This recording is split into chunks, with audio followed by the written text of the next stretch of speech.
화요일 날에는 할인 티켓이 많이 풀린다. 월, 화 이때 많이 시작을 하거든요. 얘기해도 되나? 화요일하고 수요일에 좀 많이 해요. 치솟는 유가와 물가, 비싸진 항공권.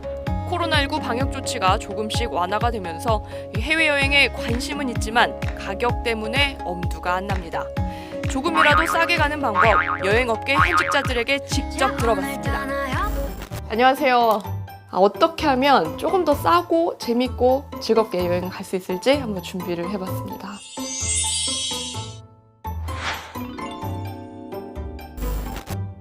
이제 항공사도 그렇고 여행사도 그렇고 이런 특가 항공권 프로모션을 하면은 월, 화 이때 많이 시작을 하거든요. 그런 프로모션들을 노릴 기회가 좀 있기는 하죠. 통상적으로 저희는 얘기해도 되나? 화요일하고 수요일에 좀 많이 하는 편이에요. 네. 아무래도 유입량들이랑 이런 거 정보들을 많이. 인터넷 방문 기록인 쿠키를 다 삭제하면 항공권 더 저렴한 가격에 살 수 있다. 인터넷에 나오는 정보들도 저희 항공사 직원들끼리 한번 시도를 해봐요. 결론부터 말씀드리면 신빙성이 없다. 네이땡이나 스카이 땡땡땡을 통해서 이제 항공권 최저가 검색을 합니다. 최저가 보고 바로 예약해요. 이게 가장 싸게 항공권 사는 게 맞는지. 비교 검색할 수 있는 사이트를 이용하시는 게 확실히 편리한 부분은 있는데 그 안에서 뭐 쿠폰을 활용해서 더 할인이 될 수도 있고 쿠폰이 적용이 안 된 가격일 수도 있고 그래서 저 같은 경우에는 이제 만약에 검색을 해서 최저가가 나온다라고 하면은 상위에 있는 3-4개 정도를 비교를 해봐요. 여행사나 이런 항공사 사이트를 실제로 들어가 보면은 쿠폰이나 이런 걸 다 적용했을 때 제일 싼지 비교해보면은 조금 더 정확하게 구매는 하실 수 있죠. 네이땡에서는 노출되지 않는 이런 항공권이 항공사 홈피에서는 있을 수 있나요? 그럼요. 항공사 홈페이지에 직접적으로 저는 들어오시고 확인하시는 거면 추천을 드리는 하고 있는데요. 그렇군요. 이런 항공사 직접적으로 홈페이지에서 노출되고 있는 가격이랑 네. 그다음에 이렇게 커머스라든지 네일땡에서도 표출되고 있는 가격이 조금씩은 다르고 있는 건 사실이기도 하고. 이거는 다른 데는 절대 모른다. 우리만 알고 있다. 라고 생각하시는 거? 내가 가고 싶은 여행지를 선택하는 게 아니고요. 네. 이제 항공사나 여행사 등에서 추천하는 지역을 사실 가는 게 가장 저렴해요. 이제 신규 취향지 혹은 뭐 프로모션하는 지역 이런 지역들의 항공권이 상대적으로 쌀 수밖에 없어요. 이렇게 항공사나 여행사에서 좀 이렇게 또 진행하는 자체 프로모션이 있는 경우에는 기간에 상관없이 되게 그 프로모션 기간에 저렴한 거여서 이런 일정을 체크하시는 게 저는 신규 취향을 노려라 라고 먼저 말을 해요. 왜냐면 신규 취향이 아무래도 상대적으로 홍보 목적도 있고 붐업 시켜야 되는 목적도 있지만 코로나19 때문에 이제야 다시 국제선들이 일부 운항을 하기 시작하는데 재운항이지만 사실 신규 취향으로 보고 있거든요. 저희는요. 사실 이거 제가 팀장님이 너 이거 말할 때 고민해라 막 그랬었는데 좀 이야기를 해도 될지 모르겠지만 일단 들어볼게요. 뭐 알아서 편집해 주시겠죠? 항공사 직원들도 결국에는 회사원이에요. 그러니까 항공권을 책정하고 또 오르고 내리고 하시는 그 부서와 직원들이 있는데 그분들이 출근하는 시간대를 역으로 노리시는 것 또한 현명한 방법일 수 있어요. 서로 간에 보이지 않는 오르고 내리는 그런 현상들이 있을 거거든요. 9 to 6 하시는 거죠? 뭐, 그거까지는 말씀 못 드리겠고 여행 가기가 사실 무섭습니다. 항공권이 비싸고요. 그리고 잘 결항이 돼요. 절대적인 수치는 아닐 수도 있지만 저희가 이제 엔데믹 기간에 예약된 항공권을 기준으로 했을 때는 중거리나 단거리는 항공권의 이 평균 객단가가 75만 원이었고요.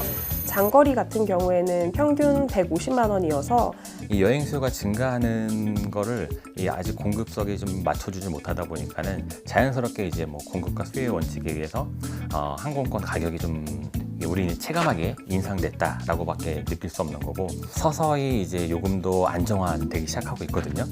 예를 들면은 뭐 베트남이라든지 뭐 태국, 필리핀 같은 이런 동남아 주요 국가들은 항공 노선이 많이 확대되면서 사실 오히려 항공 요금이 이 코로나 이전보다도 더 저렴해진 상황이기도 하거든요. 예. 이제 상대적으로 이제 유럽이나 미주 노선 같은 경우는 아직 그 항공 노선이 많이 확대되지는 못했기 때문에 앞으로도 좀 이 항공권 가격에 대한 부담은 좀 한동안 좀 이어지지 않을까 싶은 생각이고요. 동남아 부분이 좀 유독 저렴해진 이유 중에 하나가 아무래도 지금 과거에는 일본이나 중국 노선으로 많은 분들이 방문을 했었습니다. 근데 지금 이제 코로나19 때문에 재개까지의 좀 어려움이 있어서 그랬는데 입국 규제 완화가 또 하필 동남아 쪽은 좀 현재 많이 풀려 있는 상태예요. 그러다 보니까 항공사 입장에서는 그쪽으로 공급을 맞췄고 집중할 수밖에 없는 상황이었는데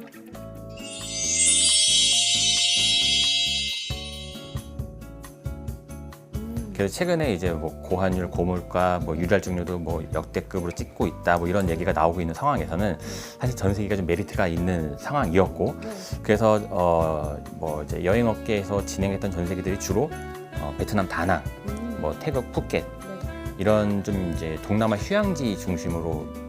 오랜만에 해외여행을 가시는 분들은 휴양도 좋지만 좀 관광도 즐기고 싶어 하시는 분들이 있어서 태국 방콕도 추천드리고요. 가족들끼리 좀 호캉스를 해외여행으로 가고 싶으신 분들은 다낭이나 하노이도 괜찮은 것 같아요.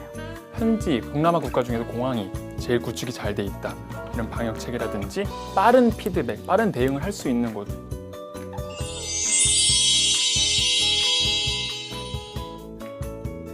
원래 일본은 되게 가까운 곳이고 이 젊은 층들의 자유 여행지로서 각광받는 그런 지역인데 아직까지는 지금 그게 안 되잖아요. 그러다 보니까는 이 패키지 여행으로 이제 눈을 돌린 건데 오히려 지금 되게 좋은 조건의 여행 상품들을 만나볼 수가 있어요. 기획 상품들을 이용하는 연령대는 이제 50대 전후 이제 중장년층이 되는데 몽골이 비교적 좀 이렇게 선선한 지역이기도 하고 또 이제 최근 뭐 이제 코로나 시국에서는 좀 청정 여행지를 찾는 여행객들한테 좀 적극 추천할 수.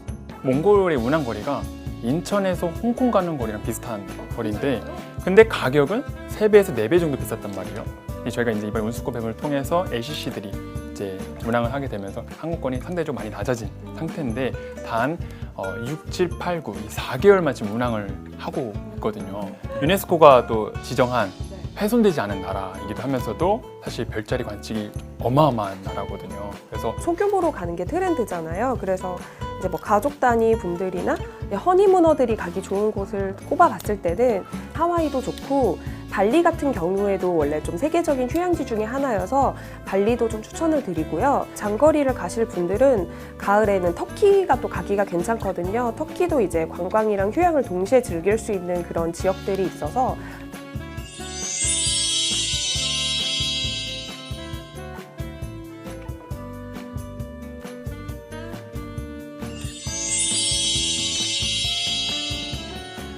원래는 이제 항공기 같은 경우는 지상이 아니라 하늘을 날고 있어야 되는 건데 그동안 코로나19 때문에 저희가 지상에 있는 거 보면서 굉장히 가슴이 아팠거든요. 그리고 또 많은 직원들이 고통 분담을 목적으로 휴직과 휴업을 번갈아 가면서 다시금 정상화 오기를 여전히 기다리고 있는 상황이 하거든요.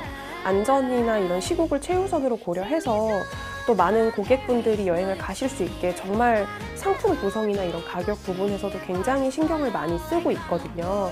그래서 이제 좀 더 안전한 여행이 이제 좀 더 활성화가 된다면은 이제 믿고 여행을 좀 더 많이 떠나주셨으면 좋겠습니다. 해외 각국들을 보면은 방역 절차, 입국 규정 이런 부분들이 상당히 완화되어 있는데 이제 우리나라는 아직 이런 방역 규제가 사실 거의 그대로인 상황이거든요. 그리고 해외에서 우리나라 입국을 위해 입국 전 그리고 입국 바로 직후 받는 검사도 사실은 되게 중복되는 부분인데다가 그거에 대한 부담을 많이 느끼는 여행객들도 많고요. 그렇기 때문에 조금 더 이게 현실적인 차원에서 그런 방역 절차도 좀 더 이제 완화될 수 있지 않을까 하는 바람이